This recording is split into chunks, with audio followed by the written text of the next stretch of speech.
As it's nearly Halloween, how about we share some creepy stories? I'll go first. When I was about 13, my mum and dad invited round our previous neighbors from the block of flats we lived in until I was 5 years old. Anyway, I'd been sent to bed but could still hear everyone talking about this and that, until the woman neighbor said, "Hey Digsy's mum, do you remember when Digsy used to complain that there was someone in his room? Well, there's a family that's just moved into the floor above who have a 3-year-old son. He is complaining of the exact same things Digsy did." This creeped me out. I had no recollection of any of this, so the next day asked my mum. Her first reaction was, "You don't remember?" Then she told me all about the weird stuff that used to happen, footsteps up and down the hall, shit going missing and stuff. She said the final thing to happen was when she was listening to a record one day, and it started to slow down, like someone was holding a finger gently on the platter till it finally came to a stop. My mum said she snapped at this point, and started shouting, "Will you leave us the fug alone?" As soon as she said this, the record went straight back to playing normally, and we never experienced anything again. I've never experienced anything like that since, and these days I'm quite skeptical of such stories, but I believe my mum.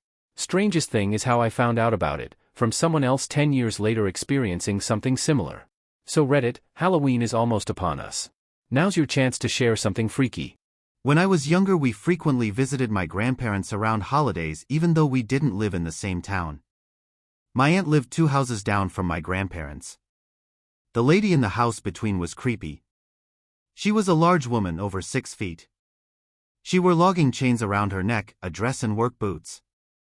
The only time I remember seeing her outside was either in her garden in the back or when she was washing the outside of her house, scrubbing the actual building.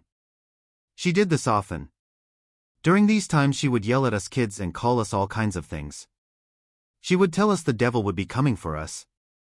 The adults told us to leave her alone and to avoid her. We would run the distance between my aunts and my grandparents because when you passed by she was watching out the windows. It was creepy and we never went alone. One Halloween one of the cousins dared us to trick or treat her house. I remember how scared I was, but I didn't want to be a chicken. Plus I was going with the group. One of us rang the doorbell and there was a lot of banging noises in the house, suddenly like door slamming. When she answered the door she had a severed head in her hands and we all went screaming. The adults told us it was a Halloween prop and we knew we shouldn't be bothering her and deserved to be scared. About a month later my parents got a phone call that the lady had tried to kill my aunt while she was bringing in groceries and had my young cousin in her arms. The lady had one of them rope saws and had come up behind my aunt with it. She put it over her head and around her neck and proceeded to saw. My aunt naturally flipped and started kicking the door. My uncle came and beat the lady down with a fire poker. The police investigation revealed that the woman had been digging tunnels under her home which were coming up under my aunt's, my grandparents' and another neighbor's house. She had been bringing the dirt up and putting it in the raised beds of the gardens. She also had a shrine of some sort underground which had a few severed heads around it. My aunt survived BTW but has a long scar across her neck. I don't have any way to verify whether this is actually a family story or whether it's an urban legend, but here. My family has lived in rural Nebraska since they immigrated from Germany in the mid-1800s. Near the turn of the century, disease was pretty rampant in the homesteading area and it killed off members of almost every family. When someone died from illness, time was of the essence in burying them as not to let the virus spread from the deceased to the living. This meant no wake periods. So an aunt of some unknown number of greats preceding her relationship to me dies of some disease and she gets buried in the family cemetery on the homestead. The dogs were very fond of her, so it wasn't too surprising that after the funeral the 2 dogs stuck near the grave. The rest of the family began to think something of it when, a week and a half later, the dogs were still visiting her grave almost constantly. But they weren't just at the grave. They were visibly distressed, frantic, and often barking while there. This goes on for maybe 2 weeks when the family decides to check it out. They dig the casket up and open it. The deceased's hair has all been pulled out. Her fingers are raw and bloody and mangled from where, on the inside of the casket door, they can see deep scratches in the wood. She was comatose when they buried her, and she came to well underground, spending probably her last 5 or so days alive in a buried casket. Firstly, my wife is also a Redditor and has been severely traumatized by our recent experience. She does not like to talk about this, so to prevent anyone from sending her messages, this is a throwaway account. My wife and I buy our first house in February of 2010. We immediately fell in love with it as soon as we laid eyes on it. It had everything we wanted and plus a few extras. For the first month, everything was great. Lots of painting and decorating, getting it just the way we wanted. Then weird things started to randomly happen. First it was small things, like things upstairs being moved, put in completely different rooms than where they belonged. I chalked it up to my wife just forgetting to put things back where they belonged. The house also started to creak, pretty loud. This is a fairly new house, so I just figured it was probably settling as most new houses tend to do. One day, the wife and I was preparing dinner in the kitchen. Our stairs sit right next to the kitchen entrance, so any noises upstairs were clearly audible into the kitchen. I turned off the water at the sink, and as soon as I did, we both heard a cough. We have no kids and no one was visiting. The windows were all shut, the television was not on. This sent the coldest chill down my spine and I could feel the blood running out of my face. I looked to my wife and she too had gone pale and had this look of absolute fear. Someone was in our house and they were upstairs. I quickly grabbed the sharpest knife I could find and my wife called the police. I walked to the bottom of the steps and stood silently and heard a loud pop/creak, just like the ones I had always heard the house make. My hands were shaking and my wife was whispering to the 911 operator, telling them we think we may have a robber in our home. The police arrive in minutes. Thankfully, they had been patrolling nearby. The officer walks slowly up the stairs, gun drawn. He calls out, "This is the police, is anyone upstairs?" No response. I'm right behind him, walking up the stairs. We look into the first bedroom and closet. Empty. No one in the half bath either. Last room is my office where I have my PC. No one in the room or the closet. I felt the tension ease away and felt like a complete tool, making this officer search the house, only to find nothing. We turn to walk out of the room and right above us, creak. I just about shat bricks. In my office closet, there is an attic access. The officer pulls the steps down and again calls out, "Is anyone up there?" This is the police. No response. He turns on his flashlight and peeks his head up. He finds a man in his 40s, kneeling there in the attic, looking dead at him. Gun drawn, he tells the man to come out and put his hands behind his head. They arrest the man. He didn't say a word the whole time and would not look anyone in the eye. He was scruffy looking and had dirty clothes on. Me and my wife were freaking out. I don't think either of us have fully gotten over it. After questioning the man in the police station, we found out that he was a homeless man who found refuge in the house while it was still on the market. He said the doors were unlocked and so he stayed there. Apparently, a realtor must have forgotten to lock the door after showing someone the house. He said that when people would come to the house, he would hide in the second-floor attic. We bought the house and this guy was living in it for a whole month, without us even knowing. It really freaks me out still just thinking about it. This is my first time posting. So I know that doesn't help in the credibility department, but this is completely true. So, my mom remarried about 2 years ago. My dad died when I was 12, so she had been widowed for over 10 years. This new relationship was very whirlwind with them meeting, dating, and getting married within 3 months. I didn't know much about the guy, but my mom was happy, so I just tried to be supportive. She moved into his house in upstate Virginia and invited my fiancé and I to spend a weekend in her new home getting to know her new husband. My mom's new home was pretty isolated. It sat on a few hundred acres of lovely rolling hills and was very picturesque. I was nervous about getting to know this guy but really trying to make the most of it. Over the course of our first day there though, I felt more and more uneasy. I didn't think it was weird, just silly. My mom's new husband was being very welcoming and friendly. We were being made to feel very at home, yet I still couldn't shake this oppressive feeling. I finally chalked it up to me being more upset about my mom getting remarried than I was willing to admit to myself. We spent most of the day wandering around outside since I felt worse when indoors. That night my fiancé and I showered together. When I turned my back to him, he stopped talking mid-sentence and asked, "What did you do to your back?" "Well, nothing." "Why, you have a large bruise." I hopped out to try and see it in the mirror. I got back in and we finished showering in silence. Then it was off to bed. The one window in our room looked out over a pitch-black empty field, but I couldn't sleep until I hung something over the window. I felt sure that otherwise someone would watch us through the window. The next morning I had a complete meltdown. I woke up and just couldn't stop crying. I told my finance we had to leave. He tried to calm me down by telling me all the things I had been telling myself. My feelings of anxiety were just a result of seeing my mom with someone. The longer I spent with them, the easier it would become. But I just had to leave. It was only Saturday morning and we were supposed to stay until Monday, but I felt completely hysterical. I knew I was on the verge of a panic attack and my only concrete thought was I had to stop crying long enough to make our excuses and get the hell out. We did. As soon as we were on the road, I felt like a weight had been lifted. I was even feeling embarrassed for my behavior, hoping I hadn't insulted my mom's husband by leaving early. Then my fiancé broke the silence. That bruise on your back, did you get a good look at it? I had. It looked like some had touched the middle of back with fingers spread wide with their hand at a tilt. I want to make completely clear, no one had touched my back the previous day, especially hard enough to bruise me. Cut to 3 weeks later.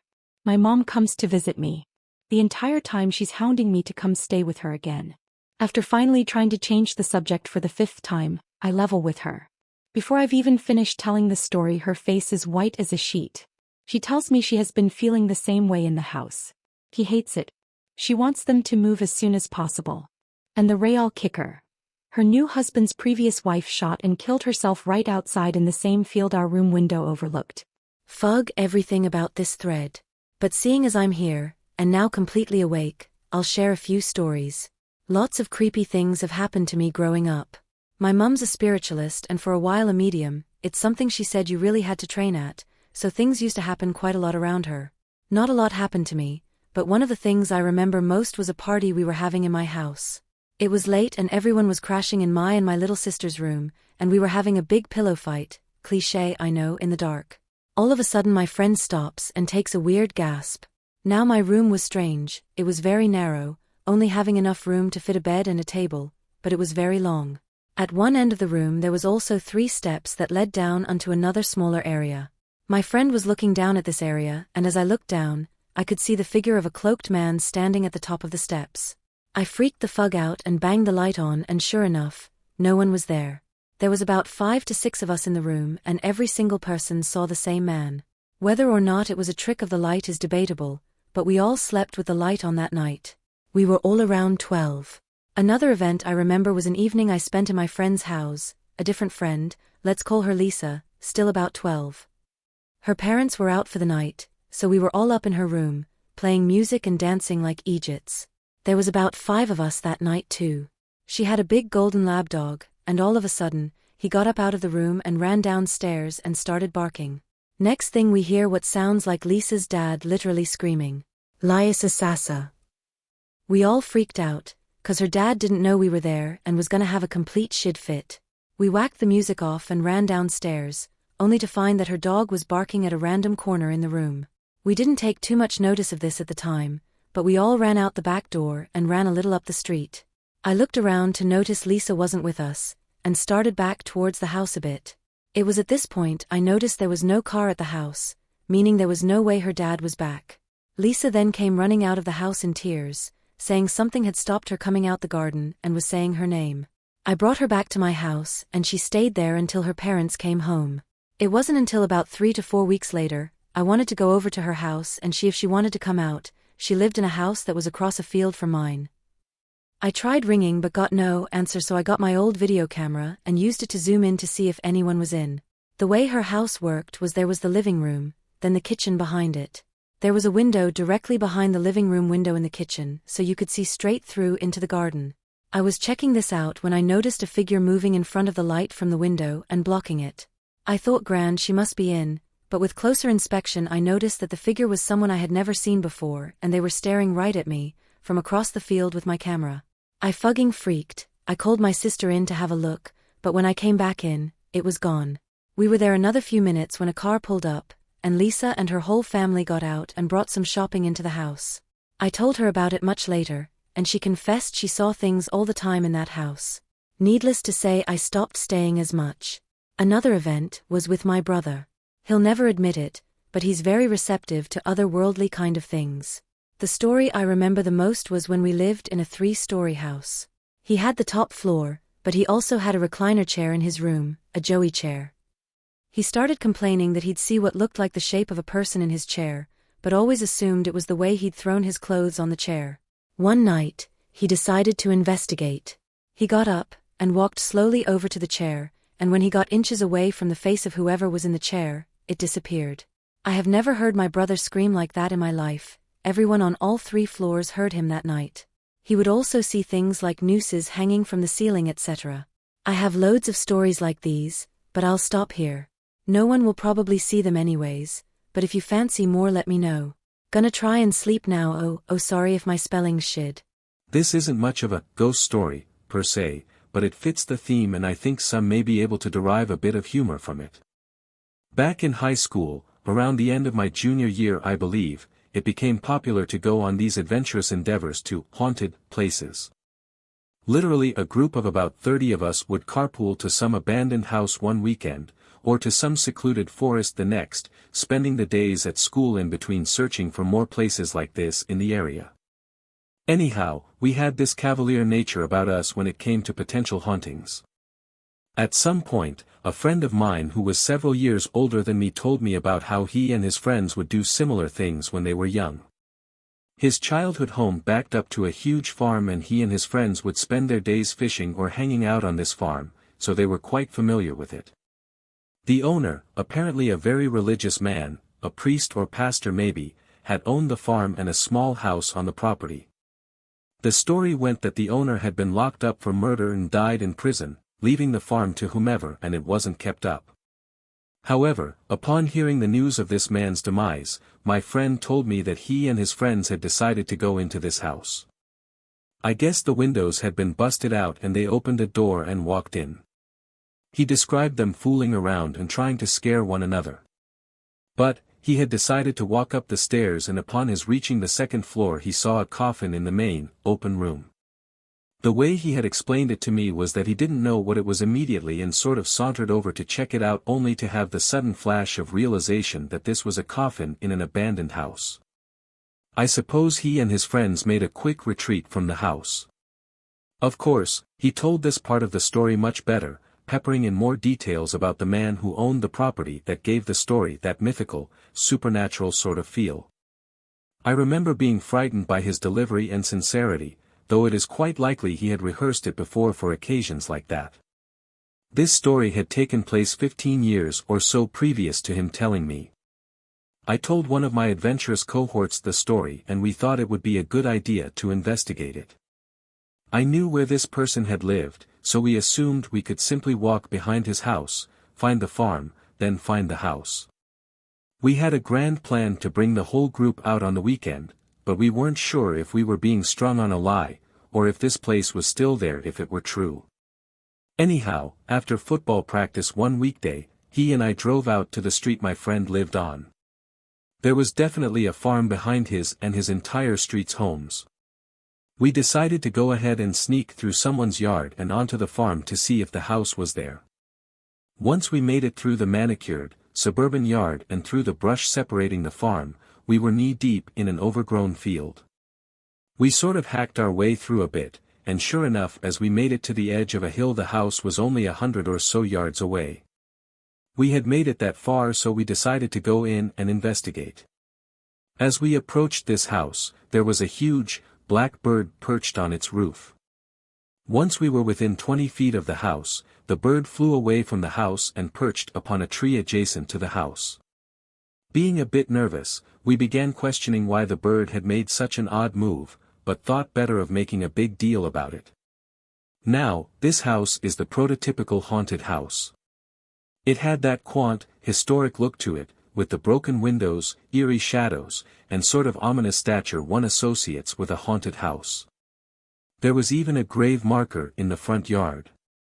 So, again, we were increasingly nervous as we approached this house. The door was jammed shut, but the window had been completely removed, so we played rock paper scissors for who would climb through first. I had the luxury of going in second, but did so quickly as being on the porch by myself was just as unsettling. The inside of the house had literally not been touched. Besides weather damage, most everything was intact. There were pictures, and decorations still up, with a bit of furniture remaining. We eventually became comfortable with being inside and began to snoop around. Of course, we were fearful of trekking upstairs, afraid to find something we didn't want to find. Alas, we squeamishly crept up the stairs only to find an empty space.